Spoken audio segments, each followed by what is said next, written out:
Whether it's a product for home or business, farm or factory, you can be sure if it's Westinghouse.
No luck?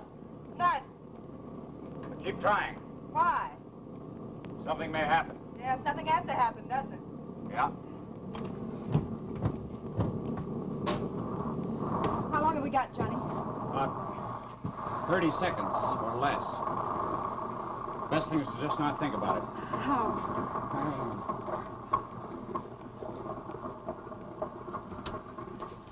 Now, this is it, kid. Put the nose down, Johnny. It's better if it's quick. Sergeant, stand by the raft. Do you hear me, Sergeant? Get ready to ditch. Stand by the raft. Yes.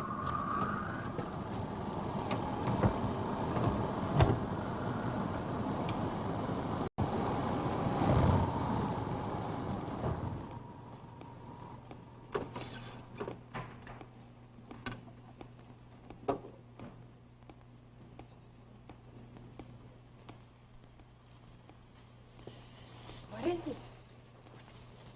Well, it sure ain't a missing hut. Did you see a light? No. Come on, you all right? Yeah.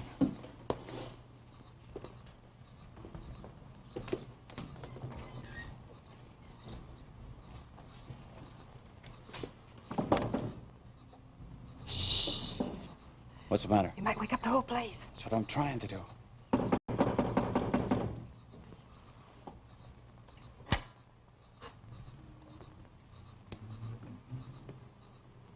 Must be a switch here or something. Here. Oh, Johnny. Holy mackerel.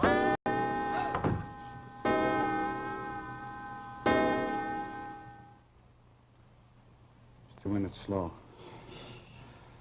What's the matter? I don't know. We are awake, aren't we? I don't know. Let's find out. Ow! You're awake, Sergeant. Oh, that's more than I can say for myself. You tired? This feels good. Plenty tired. Flying blind for 7 hours is a stinker at best, but when your instruments go bad on you... Yeah, I know. Where are we, Johnny? I don't know. Somewhere between Australia and one of the Americas. Probably south. It's not very definite, is it? No.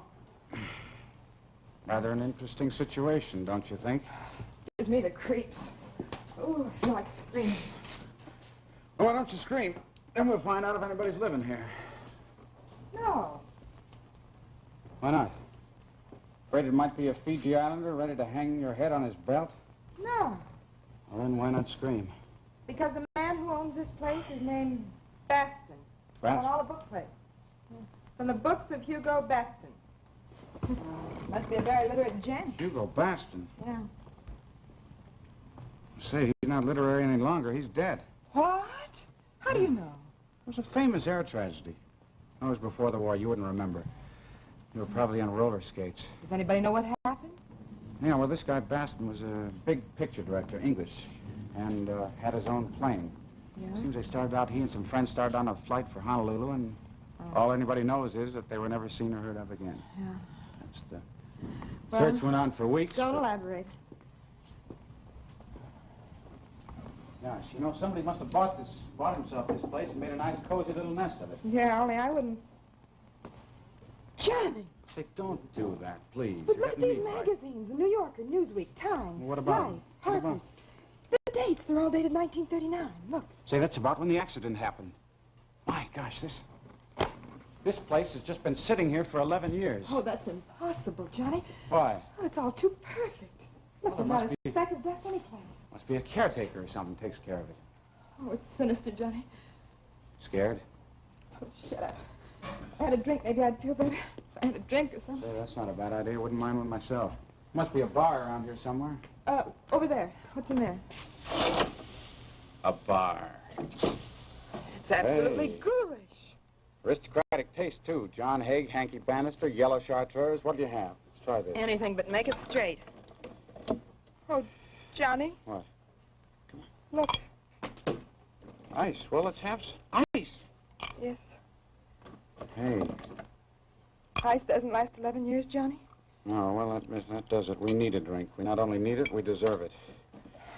I don't like the looks of it, Johnny. This will make us feel better. Salute. Very good. See, I thought you were the one that wanted to drink. Oh, I do. Feeling better? No. I love you, Sarge. The best thing for you to do is just drink your drink and give your imagination a rest. What did you say? Oh, I said you're too tired to think properly? Oh, no, you said something else. I did? I didn't, did I? No. Too tired to remember? No, but forget it. You know, the Defense Department frowns on mixed unit personnel getting sentimental on assignment. Love is just a nuisance at a time like this. Is it? Things being the way they are, I'd say it was just as well. It gives the whole thing a shading of respectability, at least. Well, maybe, but I don't want you to think that Oh, I'm... don't you, Johnny? Yes, I do. I hope you will. Say, when did you discover this, Sergeant? Oh, I don't know, Lieutenant. Weeks ago. Does it matter? Not a bit. Still scared? Oh, not in the least. I beg your pardon.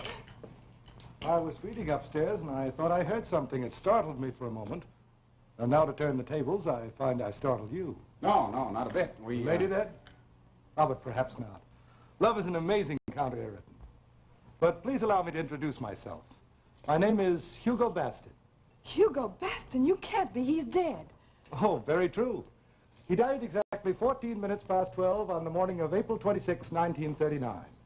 That was the moment at which I cut the radio in our plane and severed connections with the outside world. I ceased to exist. But from my own purely egocentric point of view, my existence ceased and my life began at one and the same instant in time. I don't think I understand that. Don't try. The explanation of my Lazarean presence is long and involved. It's far too late now to start it. But I do feel as a host it might be as well if I knew your names and how you got here. Oh, I'm John Quayle, Lieutenant USN. We were flying along, ran out of gas, and were forced to make a landing here. Oh, I see. How do you do, Lieutenant? How are you? And you, I gather, are not Mrs. Quayle. Why do you gather that? Perhaps you've forgotten that I interrupted you a moment ago. I seem to detect a certain spontaneous fervor that was not consonant with habitual intimacy. But don't misunderstand me, Miss... Marsh, Shirley Marsh. How do you do, Miss Marsh? Please don't misunderstand me. I don't belittle the institution of marriage. Quite the contrary. I have very strong feelings about its importance. Well, so do I, but I don't see what that... You will, Miss Marsh. You will. And now, won't you both sit down and allow me to freshen your drinks? Thanks very much. Thank you. From the insignia on your arm, Miss Marsh, I gather that you're a sergeant. Yes, the Marine Corps. Oh, really? Are all United States Marines women these days, or merely the sergeants? No, we're a branch of the service. We were started during the war. Oh, I see. Then I was right. There was a war. Is it still going on, or are you merely preparing for the next one? No, the war was over 5 years ago, Mr. Baston. And I gather we won it. Yeah, we won. Lasted 6 years. It wasn't very funny. No, I'm sure it wasn't. But now that you've had 5 years to celebrate your triumph, I imagine that another war is already imminent. Good heavens, it's not the United States and England this time. No. The trouble is here in the Pacific, and it's ugly and complicated, too. Oh, that's rather closer than I would have wished. I should have much preferred it to be limited to Europe. Well, your own people might be wiped out if it were. My own people number exactly 9, Miss Marsh. All of them live here on this island. This is my empire. A world of peace and quiet, with a few vestiges of old world graciousness. There are other people living here? As I said, 9, including my chef, who incidentally would be very happy to prepare you something to eat. Please forgive me. I should have thought of that before. What does it all mean, Johnny? Beats me, baby. I don't know. I don't like it, and I don't like him. Why not? He's too smooth, too smug. Oh, he seems like a reasonably nice guy. Yeah? You know, I wonder what it's like to have missed 11 full years. A whole war. Maybe that's why he seems so out of this world. Yeah, but how do you suppose he managed to live? What do you want to disappear for like this? Where do you think he got... It's a little late to answer all of those questions, Miss Marsh, but I should be very glad to answer any one you select. Aren't you interested in finding out anything from us? Wouldn't you like some news of the outside world? None whatever. My interest in the destiny of mankind, Lieutenant, ended in approximately the year 1850. There's been little to record since then but the decadence of the human spirit and the vulgarizing of the human mind. 600 years of struggle to achieve the dignity of individual liberty left the world exhausted. No strength remained to combat the monstrous attack of the machine. The day the first piece of cheap machine-made lace replaced the wonder of its Belgian equivalent. On that day, the god of mediocrity, the god of vulgarity, was enshrined. But don't misunderstand me, Miss Marsh. I'm no heroic exception to this rule. I also worshipped at that shrine. I was in Hollywood in 1939.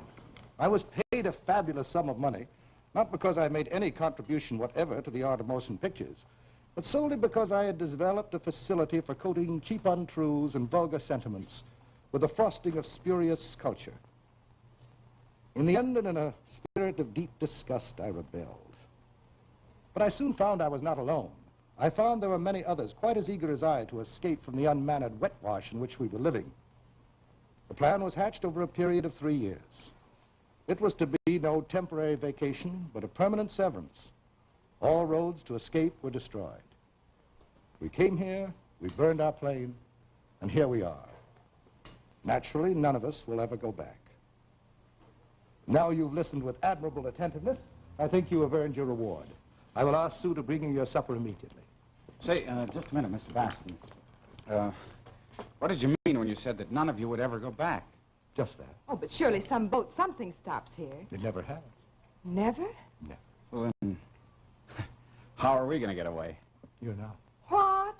No, I should be enchanted to entertain you as my guest indefinitely, Miss Marsh. But you will not get away. Ever. As I foresaw the need for matches and fertilizer and thread and even the ice in your drinks, I also foresaw the danger that one of us might change his mind.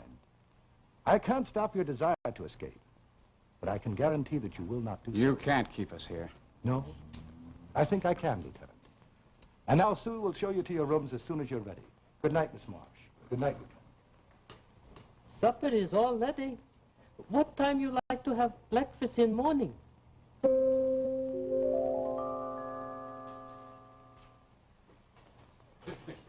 Yes, it's a Shirley morning.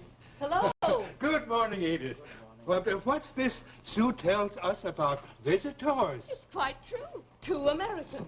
They landed last night in the fog. Hugo had them staring about and came down to find them in a rather ardent embrace. What made it a little unusual was the fact that one of them was a lieutenant of the Navy and the other a Marine. Impossible. That's what Hugo thought till he discovered the Marine was unmistakably feminine. I see. Or do I? Tell me, have you seen them yet? No, and I don't expect to for some time. They were quite exhausted. Oh, well, they must know everything, all that has happened. Didn't Hugo get anything interesting from them? Very little. Hugo, I gather, did most of the talking. He enjoyed it enormously. Kept me awake for almost an hour telling me all the interesting things he'd said. Oh, he's a complete egotist. Well, I'm going across to the lab. I trust if they come down, you will let me know. Of course. Hello. I hear a breath of life has descended on us. Yes. And a military mission, no less. Are we being attacked or defended? They are young, with their illusions intact. I trust both of you will respect that fact. How can anyone tell, darling? After all, a man isn't something that happens every day. There have been 4 men on this island for 11 years, Gloria. 3 of them at least have been available to you exclusively. Gloria takes small comfort in that, Edith. She can't bear to look at any of us anymore. Every wrinkle in our faces, every graying hair is like a reflection of her own waning youth. She's hungry for a young, unfurrowed face. If you'd learn to write as well as you talk, darling, you might be quite successful. Forgive me. I'm going to the beach. That was very cruel, Dan. Yes. We've sustained a moratorium on venom for some time. It was probably more comfortable for everyone. Sorry.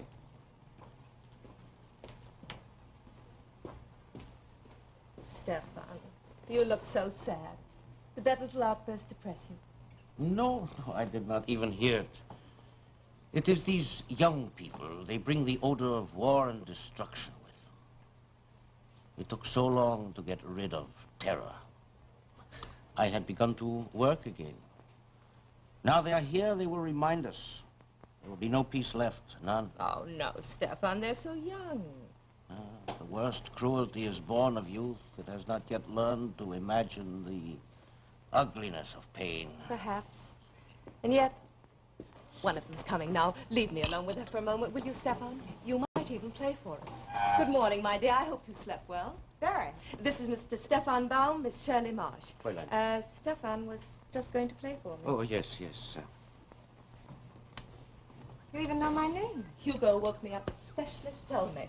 I'm Mrs. Baston, in case you're confused. Oh, Hugo has a way of forgetting to mention it. Won't you sit down? thank you. That uniform can't be very comfortable in this climate, I'm afraid. Oh, I'm used to it. I'm sure we can fit you out. Gloria brought the equivalent of 4 trousseaux with her. She was an actress, you know. Well, I'm afraid she wouldn't like Oh, the idea. Gloria hardly ever wears anything at all. She has plenty to spare. Oh, I see. She and Dan are taking a swim now. Would you care to join them? Oh, no thanks. Were you planning to marry the young man who's with you? Well, yes, we'd hope to. Well, we haven't the facilities for a full legal ceremony, I'm afraid, but I think we can make you reasonably comfortable. But we still wouldn't be married. In the sight of God? Under the circumstances, there's nobody else's point of view to bother about. Of course, you're perfectly free to do whatever you choose. Now I must go and see what we're to have for lunch. Would you like to come along? You forgot me, Edith. You did not let me know. Oh, Heinrich, I'm sorry. This is Miss Marsh, Dr. Mozart. I'll leave you two to get acquainted while I upset the kitchen. I want to ask you a question, young lady. You don't happen to have a cold in the head, do you? What? No, should I? No, oh, that is most disappointing.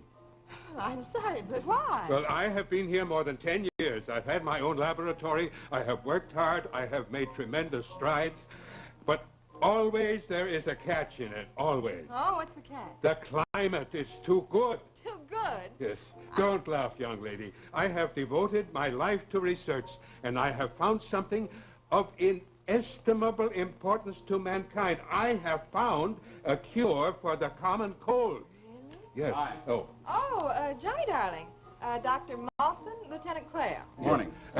Do you have a cold in the head? No. Why? Then you're no use to me. No use whatsoever. Hey, what's the matter with him? Is he slightly nuts? No, he's just frustrated. Hey, where have you been? I thought you were asleep. No, I went down to take a look at the plane. How is it? Oh, it'll still fly, but without gas, it might as well be on a junk heap. Oh, don't give up, Johnny. We'll find a way out of this. Yeah. Listen, how about that radio of ours? Any chance of getting it to work? I thought of that. I'll slip down this afternoon and see what I can do. Good girl. Huh? I don't feel a bit like a good girl right now. Well, that's the best news today. You know, it'd be a dreary prospect for us both if you did. We might find a more secluded spot. Yeah, we might. Does it really matter much? No. Oh, forgive me. I seem to have the most unhappy faculty for arriving at the least convenient moment. It's his theatrical instinct. I'm Edith Baston. You're Lieutenant Quayle, of course. Yes, good morning. I must warn you, Lieutenant, that Edith is the nicest woman I know. She has an insidious capacity, however, for discovering the very things you most want to conceal from her. I believe I'm practically the only man alive quite willing to admit that his wife understands him completely. Well, maybe you understand, Mrs. Baston, why your husband should try to keep us here. Yes, I think I do. I also understand your resentment. You do resent it, don't you, Lieutenant? I sure do. I think you have every right. And I'm quite sure we'll all feel a great deal better if you get it off your chest as soon as possible. I don't have anything to get off my chest. All I want to do is get out. Now, whether you all stay or not makes no difference to me whatever. Well, but you see, Lieutenant, it does to me. Why? Lieutenant, your mode of living and mine are so far apart that I doubt that it would even be worthwhile to discuss it. I don't think you'd understand what I was talking about. That's rather patronizing of you, isn't it, Hugo? Possibly. Look, condescension to one side. Would you mind answering me just a simple question? If we try to get off this island, are you going to try and stop us? I am. How? Oh, Lieutenant, I have no intention of revealing that. In the first place, I don't know. I hadn't even thought about it. But I've found over the course of years that when some threat arose, I generally was able to cope with it. Threat to what? Your comfort and security? Precisely. From the little you've told me, Lieutenant, I gather that things outside have got no better. They've got rather worse. It's not a world in which I choose to live. And I don't choose to live here. You may in time, Lieutenant. You're very young yet. You're really quite a remarkable man. You know, you've accomplished quite a feat. To see what was coming and save your neck.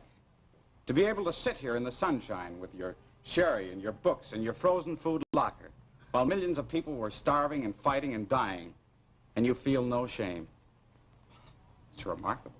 Remarkable. You know, all that stuff about old world graciousness is just a fancy frosting for the truth, and the truth is you're a coward and you ran out. You don't want to participate in the world as it is today because you're afraid of it. Well, a lot of people are afraid and unhappy and dissatisfied with the mess the world's in.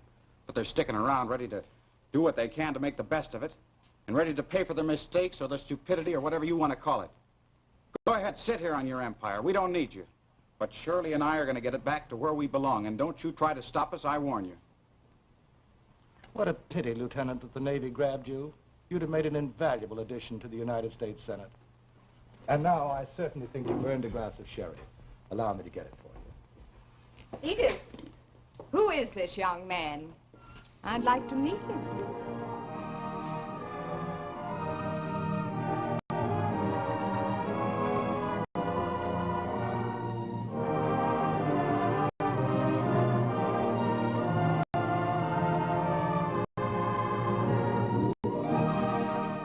Now that you've seen part one of Away From It All, let's turn to our Westinghouse program. One hand behind my back. Well, I wonder what Betty Fredess is going to do with one hand behind her back like that.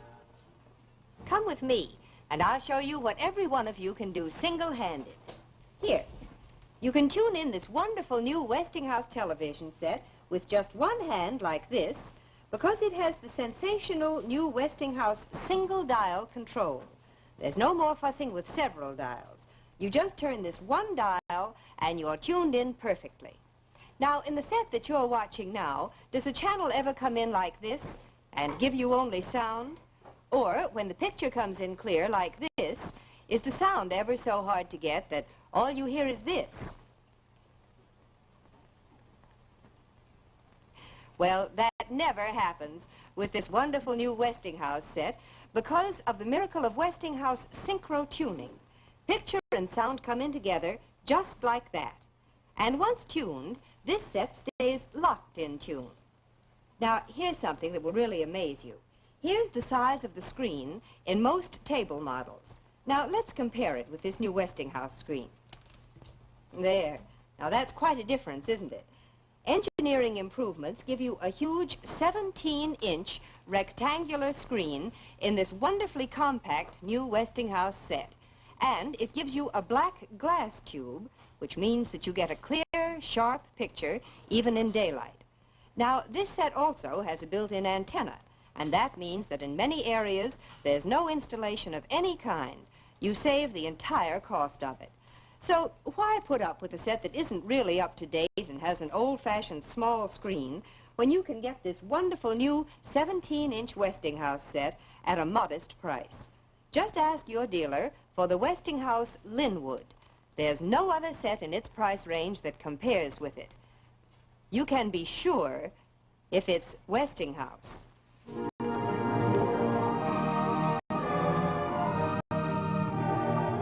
And now let's return to Westinghouse Studio 1 and Away From It All.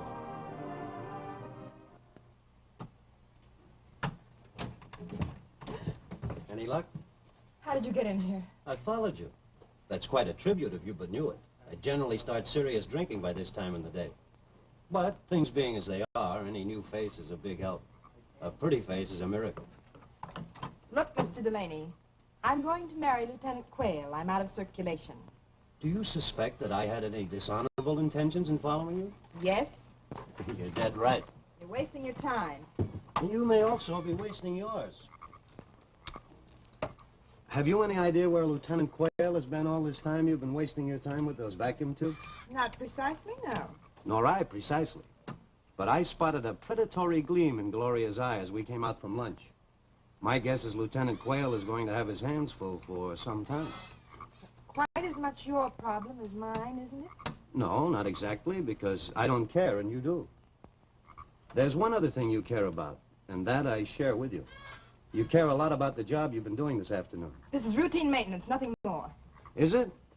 I think you're here because it's desperately important to you to try to get a message to someone outside. But I think it only fair to warn you that it's just as desperately important to Hugo Baston that you don't. He can be quite ruthless if he feels it necessary. How long were you waiting outside before you came in here? A couple of hours. You weren't waiting for me then, but for him. Let's say for the both of you. I see. You know him pretty well, don't you? I should. I rode for him for 6 years. Made a fortune for me. He also killed whatever honesty or ability I ever had. Obviously, it couldn't have been much or I'd have rebelled sooner. And yet, if I ever stayed sober for 24 hours, I might cut his throat. Fortunately, for both of us, he is generous and his liquor supply is excellent and abundant. Thanks for warning me and for standing guard. Now answer me the most important question. Are you going to get that thing working? I don't know. I wish I felt a little more certain. I was afraid of that. Well, at least I can help you pack. Thanks.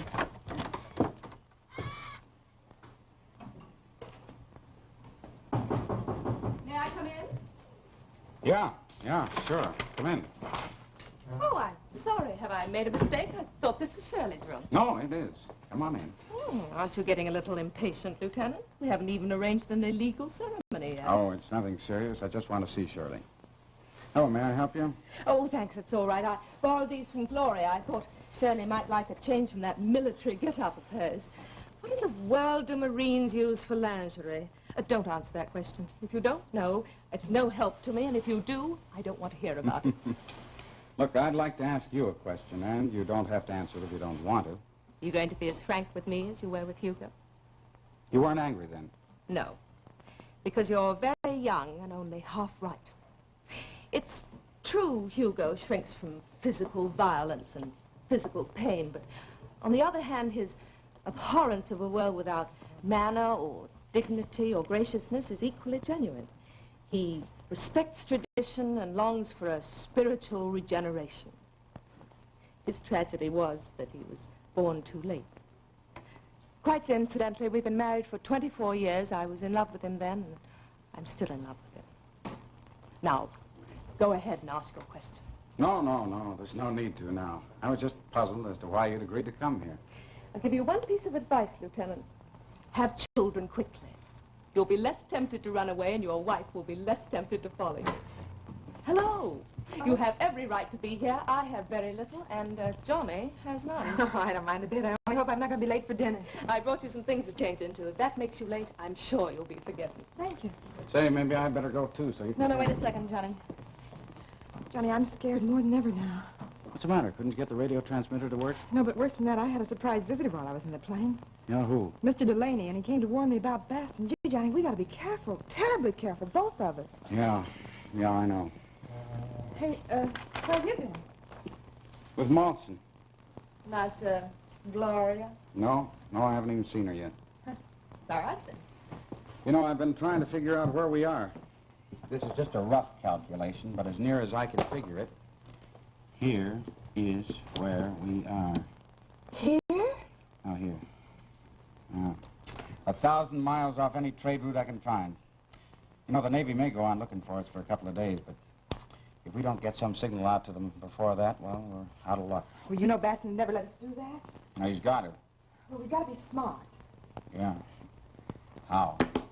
Well, we're going to need all the help we can get, so we might start by trying to find out who really wants to get away from here and who doesn't. Yeah, that's not a bad idea. Look, tonight after dinner, we get everybody together, and then... Yeah. Before long, if we keep the conversation going right, we can find out who is interested and who isn't. And... Look, it's all right with me, but do you know that you're going to be undressed in about 1 minute? Oh, good heavens. I didn't even think about it. No, neither did I, but I'm beginning to. Well, then it's time you got out of here, Johnny. You know, I don't think it's going to be too difficult being married to you. Say that 10 years from now and I'll be impressed. Right now, you're merely acting like a male. Well, is that bad? I hope not. Now get out of here. Quickly. Okay.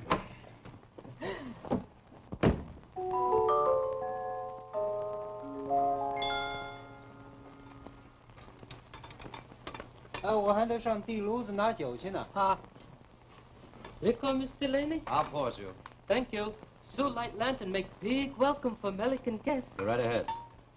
Benedictine or brandy? Nothing. Oh, I see. Waiting to get your stimulant later, is that it? How did you do this afternoon? I saw you coming back arm in arm with our little Miss March. You looked rather pleased with yourself. Not exactly. Give her time, my darling. A few weeks in this dreary paradise, and she may see things quite differently. I'm not sure she'll stay around that long.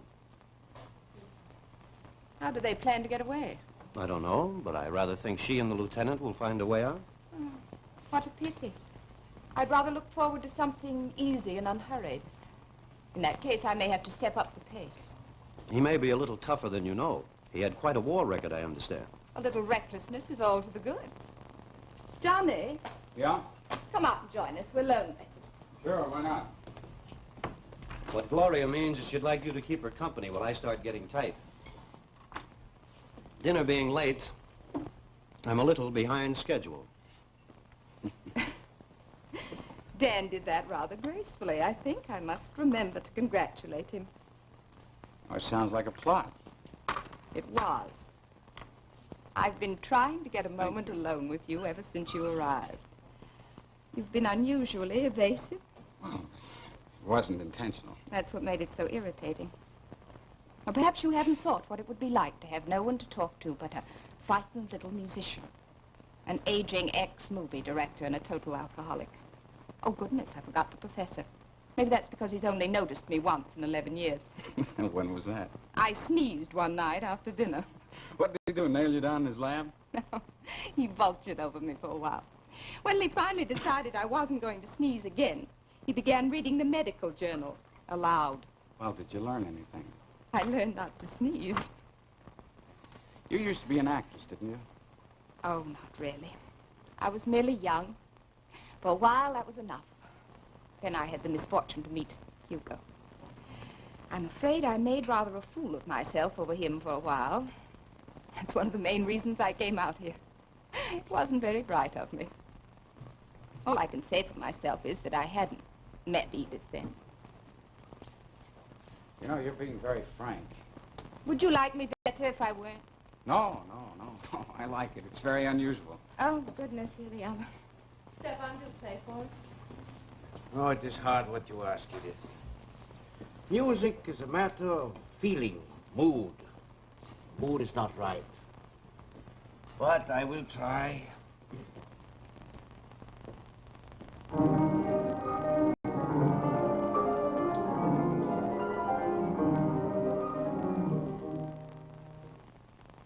No, it is wrong. The notes are green like the leaves in the forest of Ishmael, full of loneliness and wonder and compassion. That is the music I understand. But here's khaki, ugly brown. They tramped earth under the soldiers' feet, the dry earth of the concentration camp. All the green shuffled out, trampled out, cruel without blood. Forgive me, Edith. I cannot go and I cannot play. It's all right, Stefan. Is it? Look, how many of you really feel that it is all right? How many of you are satisfied with what you've done? You, Dan. You used to write. You must have liked it, had something to say. What have you got to say now?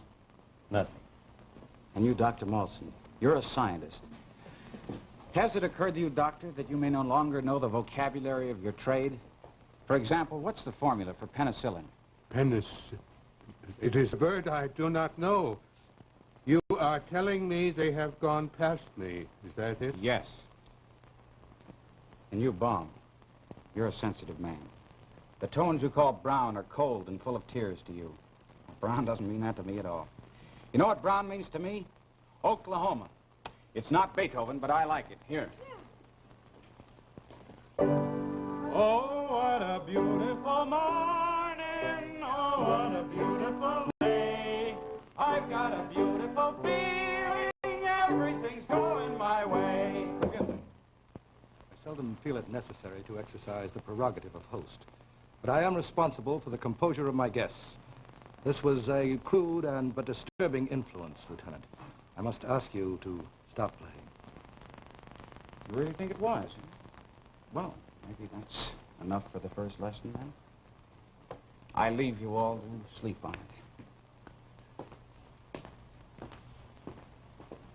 Well, after this brief unpleasantness, I think it might be as well if we all had a drink. Edith. Edith.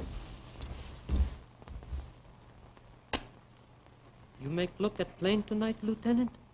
Well, I hadn't planned to. Why? I think you should look at plane. 10 minutes, yes? Yeah. Yeah, sure, Sue. Thanks. It's nothing.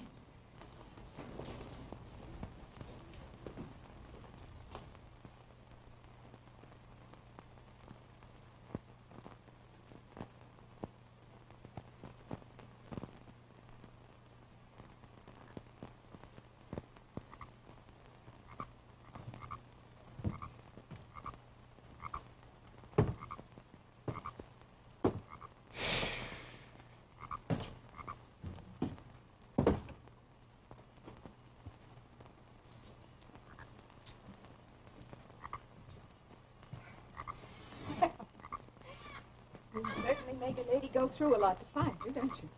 Well, I didn't exactly want to be found. You've made that point, Lieutenant. There's no need to labor it. Very cozy. Though not exactly equipped for l'amour, is it? No. I chose a bad moment. Yes, as a matter of fact, you did. You have a date with someone else. I'm quite aware of that. You are? Certainly. I know you plan to make a getaway. I also know that you don't intend to take me with you. I'd only be in the way. Under those circumstances, you leave me very little choice. So you want to get away too, then? No, I'm not sure. At any rate, that isn't the reason I followed you here. No? No. Do you good. You make me feel 10 years younger. It's quite obvious you're looking ahead.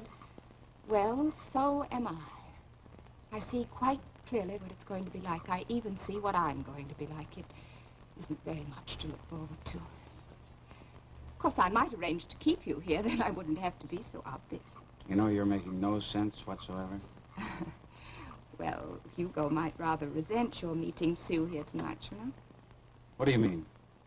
I wouldn't like to have to tell him, but I might. Also, I might not. Never breathe a word. If what? Don't look so young, Lieutenant. I find you practically irresistible. Look, I don't want to be rude, but I may very easily be. Yes, I'm prepared for that. It doesn't matter. Nothing matters out here, not even a lady's pride. You know, I hadn't expected to feel sorry for you, but I do. Don't. Don't pity.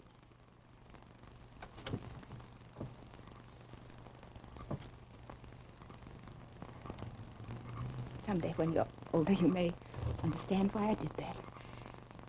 It wasn't very rewarding. But it was better than nothing.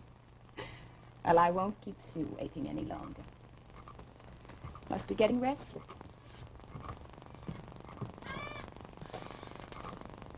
Lieutenant, Yeah, what is it, Sue?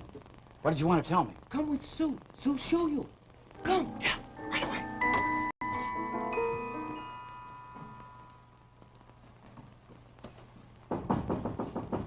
Who is it? Edith. Oh, come on in. It's late, I know. Oh, that's all right. Come on in. Sit down. You know, it's very silly of me. I feel quite embarrassed. Why? Well, I don't like dramatics, but I feel I've got to warn you. Warn me. You too. I know Gloria followed Johnny. I know they're together probably right now, but I'm not worried. I wasn't thinking about Gloria. It's Hugo. Oh, he was very angry, wasn't he? It's worse than anger. He's frightened. I've never seen him this way before. I don't know what he has on his mind. I only know he's been pacing up and down in his room for the last hour. This means more to him than you know. He can be very cruel. Why have you come to tell me this? I don't know. Partly to save you, partly to save him. I see. That's really all, except What? another time. Come in, Lieutenant. I suppose, as a proper hostess, I oughtn't to say that. Oh, I just want to see Shirley for a minute. A minute? A minute. Oh, well, that's all right, then. What is it, Johnny? Well, baby, I know this is going to be a blow to you, but we're going to get away tomorrow night. What? There are 5,000 gallons of high-octane gasoline on this I island. don't believe it. No, I've seen him. Oh, Johnny, are you sure it's not some trick? No, no trick. Now, there's only one catch.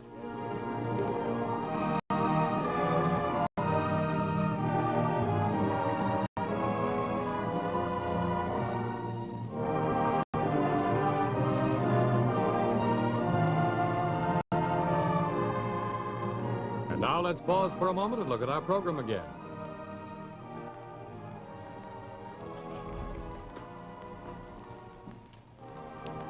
Stop? I wonder what Betty Furness wants to stop for. Let's ask her. I want to stop you from being fooled by some of the things you hear these days about self-defrosting refrigerators. Now, there are so many different claims that I think perhaps the best way to clear it up is for me to show you this.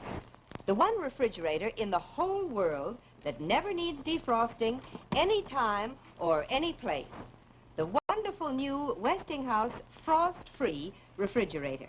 Now, perhaps you've seen this claim. Well, now, of course, there's no reason to defrost any refrigerator here in the middle shelves.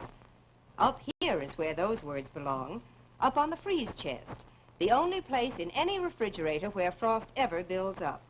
But there's never any need to defrost any part of this Westinghouse refrigerator because it always keeps itself frost-free. Now, have you ever seen this claim?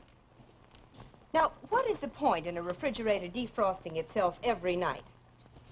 Well, there's no point at all, because unless you're opening the door constantly, there's no reason to defrost the refrigerator every night. This Westinghouse frost-free refrigerator defrosts itself only when it's actually needed, the very moment that frost starts to build up. Now, here's something that I want you to see. Here's what happens to ice cream and other so-called automatic refrigerators during defrosting. You see, the ice cream melted, the flavors ran together, and then it froze up again. But now, look at this ice cream. In the Westinghouse frost-free refrigerator, ice cream stays hard and firm like this all the time, because defrosting takes place so fast that nothing in the freeze chest has even the merest chance to melt. Now, some refrigerators that claim to be automatic don't get rid of the defrost water, and then you have to empty messy drip pans and... Oh, dear, that happens so often. But with the Westinghouse frost-free refrigerator, the moment that frost starts to build up here on the freeze chest, the magic frost-free system goes to work. It quickly melts what little frost has gathered. The tiny amount of defrost water is drained off and is automatically evaporated. So when you buy a new refrigerator, why don't you get the most automatic one of all? The only refrigerator that is always frost-free. Remember, you can be sure if it's Westinghouse. We return now to Westinghouse Studio 1 and away from it all. Sue, I think I'll wait for the others. How you feeling tonight, Sue? Strong? You got a big night's work ahead of you. Plane ready 3 o'clock. Good, good. People come. I think we might have our coffee on the terrace, don't you? We seem to have a clear night for a change. I like the mist. It's like a protection. Oh, Stefan, you have no soul. Full moon, cool breeze coming over the I always water. find the classics the most rewarding of all. They never let you down. Well, I'm no judge. I'm too horribly illiterate. The way you look tonight, young lady, you have no need of intellect. You would be quite complete with no mind at all. Oh, thank you, Hugo. You're being gallant. It's been a long time since you've made that much effort. Well, I'm feeling rather well tonight, as a matter of fact. Help yourselves to coffee, everyone. Hugo has a very important announcement to make to all of us. Oh, what? Well, it's not as ominous as Edith makes it sound. I suggest we have our coffee first. This is an evening for Mozart. I expect it would be inappropriate if Hugo is going to make a speech. Black Shirley? Oh, yes, please, and Johnny takes a little sugar. Smart girl. This whole gathering reminds me of a line from Marcus Aurelius. If we're to have it, let's have it. Is that the consensus? Appears to be, my dear. What a pity. I should so much have preferred to wait.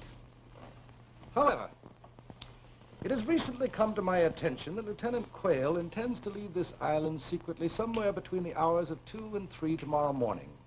Have I quoted your plans correctly, Lieutenant? Go on. This, of course, we might ascribe to the recklessness of youth. But it has also come to my attention that certain more mature members of this gathering not only have known of the lieutenant's plans, but have actually offered to help him. Is that so? Yes.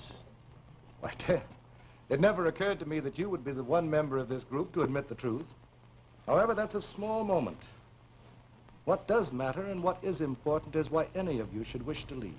Why did you persuade us to join you here in the first place? Why have you kept us here against our wills ever since? Those are two separate questions, Dan. I shall have to answer them once at a time. As I recall, none of you had to be persuaded very hard. Each of you grasped at an opportunity to escape almost before it was offered to you. Go on. My reasons for insisting that you remain here were slightly more personal. This was a very serious adventure for me. I came here less to avoid the horrors of war than to avoid the even grimmer prospects of peace. The scrabbling and bickering, the treaties and compromises that would follow after a war was over. War breeds starvation and bitterness and disease and hopelessness. And these in their turn are the breeders of war. It's an endless cycle. I came here to get away from a world that will never change until nature itself changes. And for me, this was a very serious adventure. I wanted no headlines in the papers, no publicity stunt. I wanted no trippers coming to gawk at us. But I always knew that if one of you got out, he would begin to talk. And within a matter of days, the avalanche would descend on us. Does that answer your question? No, those are words. You're a fake, Hugo.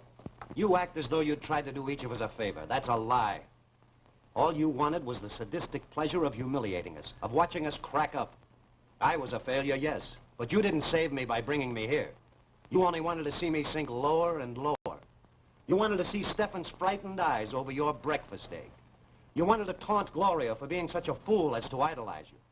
You wanted Heinrich, who had real capacity, to end in a vacuum, meaningless and empty. And you've kept us here. Not out of sympathy or caring or consideration, but because it feeds your vanity. You're a sick man, Hugo, with a sick mind. I'm glad you've been caught. These two kids are going to get us out of here, and I don't think you're going to stop them. So I gather you plan to defy me. Yes. I should have realized that there was not one man in 1,000 capable of appreciating the values of leisure. It's too far out of date. But you, Lieutenant, you're a very special case. I have considerable sympathy for you. Quite naturally, you want to get on with your lives. But unfortunately, you can't do so without ruining our lives here. And therefore, I'm afraid you can't go. No? No. You see, you believe at this moment that Sue is out there filling your plane with gasoline. He isn't. At this moment, 2 of my men have him firmly bound, and he will not be released until I give the order. Well, even that won't stop us, I'm afraid. Won't it? I rather think it will, Lieutenant.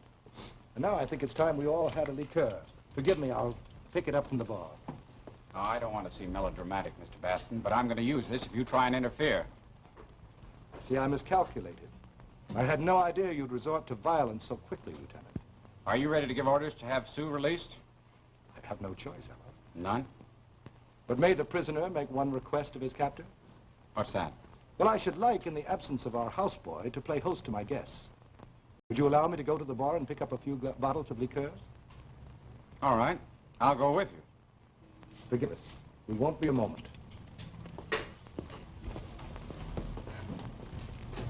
I hate all this. I hope you know how much I hate it. Of course you do. Does anyone want another cup of coffee? Gloria? No, thanks. Stefan? Thank you, yes. Anyone else? What's that? What is it? What was that? You let him do this? Do what? He hasn't done a thing. I've been watching him all the time. Oh, Johnny, it's our whole supply of gas. You knew this was going to happen all the time, didn't you? Didn't you? Naturally. Oh, take it easy, Delaney. Now then, how'd this happen? Well, I am cautious by nature, Lieutenant. You see, when I laid in the supply of gasoline, I also laid in a few secret concealed switches in order to fire it. One of them was located in the bar. Touche, Mr. Baston. Touche. And now it seems as though our last avenue of approach had actually been wiped out. I suggest we all make the best of it. You are clever, Hugo. Very clever. But always there is a catch in it. Always. Is there, Heinrich? Well, that we'll have to see.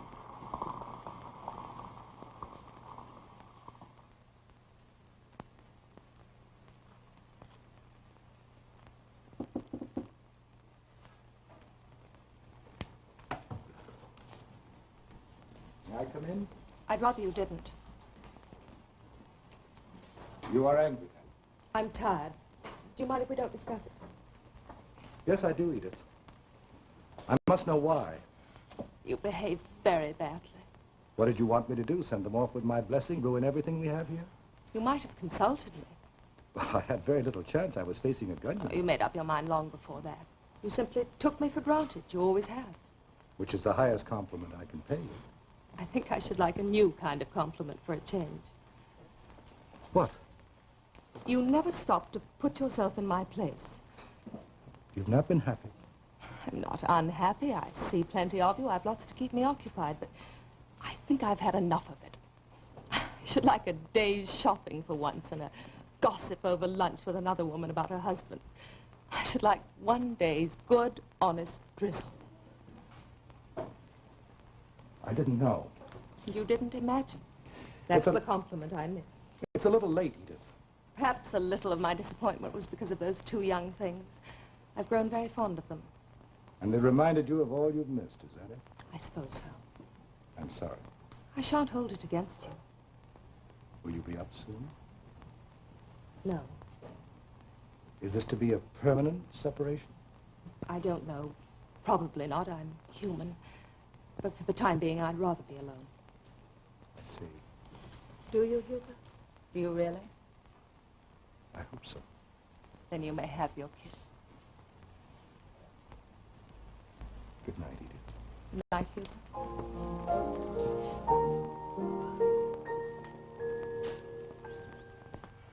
Still smoking.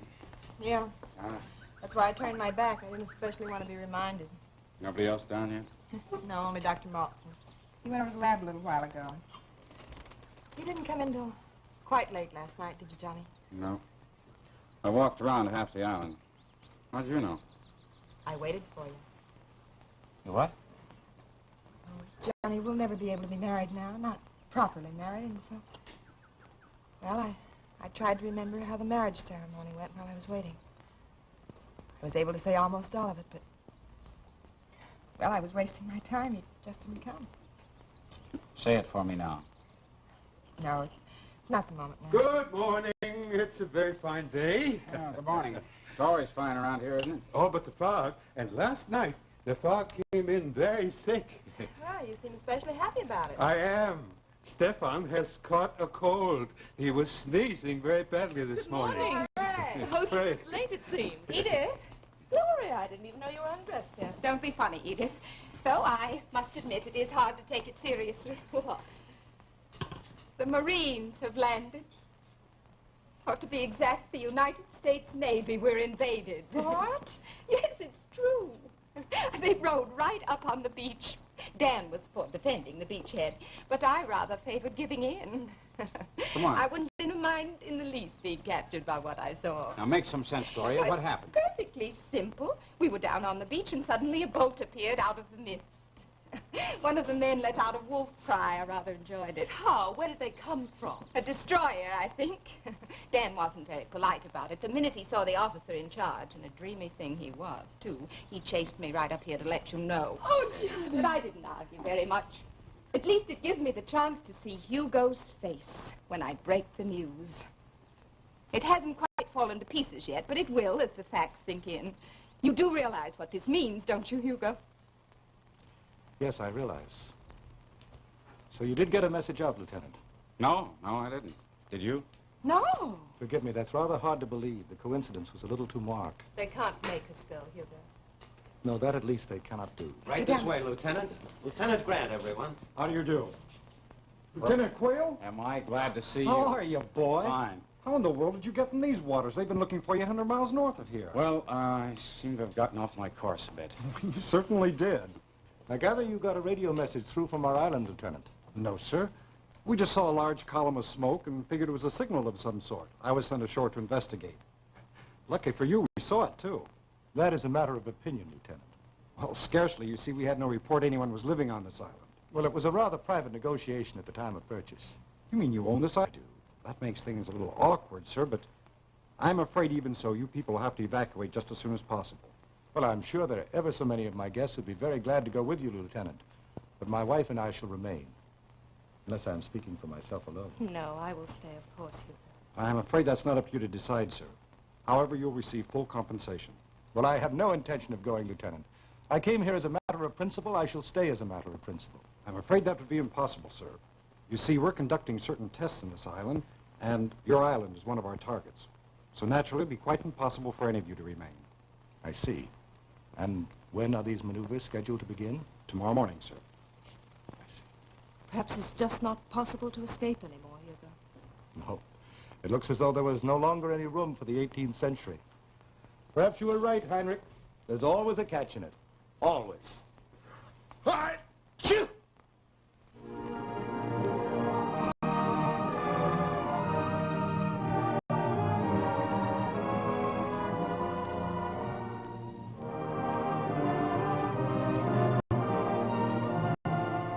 Before we look at next week's Westinghouse program, here is something well worth remembering.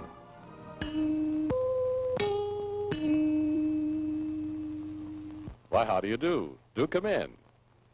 Yes, and we want you to come in, too.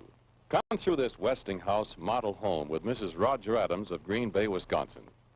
We're sure you'll enjoy it because it's a Westinghouse home. And you can be sure if it's Westinghouse. Here's the friendly entrance with a lovely garden view beyond. And isn't this a beautiful bedroom? Light, airy, and spacious, the living room is ultra-modern. I bet you just saw that Westinghouse electric kitchen, Mrs. Adams. With that all-electric sink, the garbage disposer, and an electric dishwasher. This frost-free refrigerator freezes and stores many pounds of food with plenty of space for other storage. And here's the laundry room with a Westinghouse electric water heater, automatic dryer, and laundromat. Yeah, it looks like you want a laundromat, Mrs. Adams, when you get home. Well, there's a Westinghouse dealer in Mrs. Adams' town, and one in yours, too. So why not pay him a visit soon? Remember, whether it's a product for home or business, for farm or factory, you can be sure if it's Westinghouse.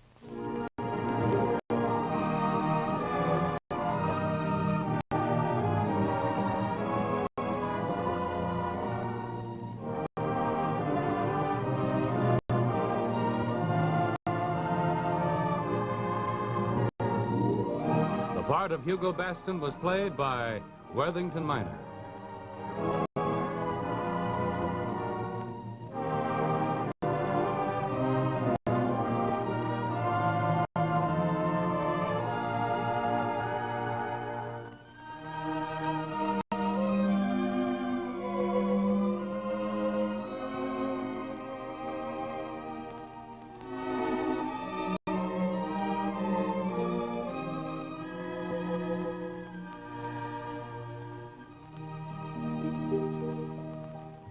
This is Paul Brinson saying goodnight for Westinghouse, inviting you to be with us again next week.